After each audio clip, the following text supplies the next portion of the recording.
Welcome to the Harm Reduction Education Series on safer drug use. Today we're going to talk about intrarectal use of substances. Today we're going to talk specifically about intrarectal use of stimulant-type drugs. This is an example of our drugs here in this little baggie. We also have a clean towelette to actually clean the rectum. We have a razor blade in case you needed to actually grind up your drugs so that they were a finer powder. We have sterile saline here, but you could use any liquid to actually combine with your drugs. We have lubricant here. We have a needleless syringe applicator. We have a condom in case you wanted to have sex after you actually had intrarectal use of substances. And then we have a finger condom if you have a friend who's going to help you actually apply the drugs into your rectum. So the first thing you want to do is you want to combine your drugs and your sterile liquid. Again, if you don't have a sterile liquid, that is okay. You can combine your drugs with any liquid, preferably something that is not contaminated with something that could make you sick, like puddle water. Then you're going to want to actually put the liquid into your drugs like so.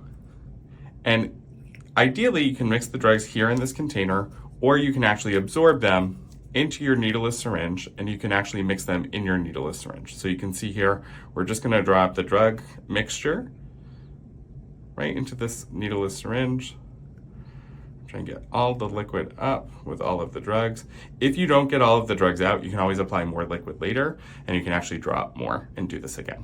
So you can see here, there's actually some soluble matter there. We're just going to continue to sort of spin that until that all fully dissolves.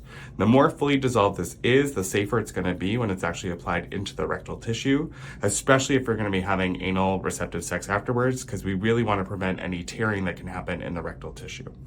So you can see here, I'm just going to reapply that cover, and we have our solution there. Then you're going to want to take and open your lubricant.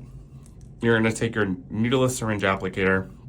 You're going to apply lubricant really quite voluminously to the top of that syringe. Put as much as you need so that this is comfortable when it actually enters your rectum.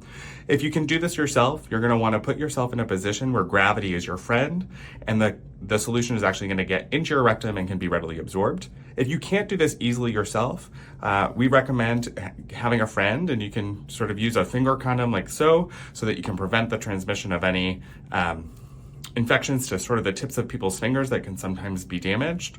And then you put a little bit of lubricant right on the tip of their finger too, along with the tip of the syringe, and they can actually help you insert this into your rectum so that can happen and be absorbed pretty quickly. If you are going to have anal receptive sex afterwards, we highly recommend using a condom or other forms of HIV prevention measures like HIV PrEP or NPEP. That concludes the intrarectal use of drugs video. If you are looking for other information about harm reduction and safer use strategies, check out our website, addictiontraining.org.